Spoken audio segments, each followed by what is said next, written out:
నమస్కారం స్వామి అందరికీ.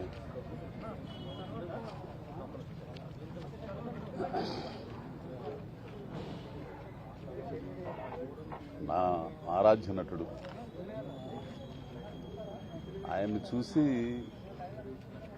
కోటా శ్రీనివాసరావు గారి నీడంతా కలిగినంత నటుడినైతే చాలని కలలు కన్నవాడిని.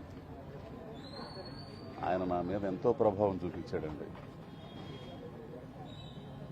అంత మహా గొప్ప నటుడు. అంతే, ఏ పాత్ర చేసినా పాత్రే కనపడి తప్పితే కోటా గారు కనపడరు.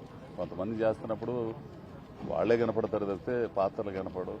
కానీ కోటా గారు అంతే, వచ్చారు అందరిలాగే ఐశ్వర్యంగారు, రాజనాల పెద్ద పెద్ద నటుల్లాగానే వచ్చారు.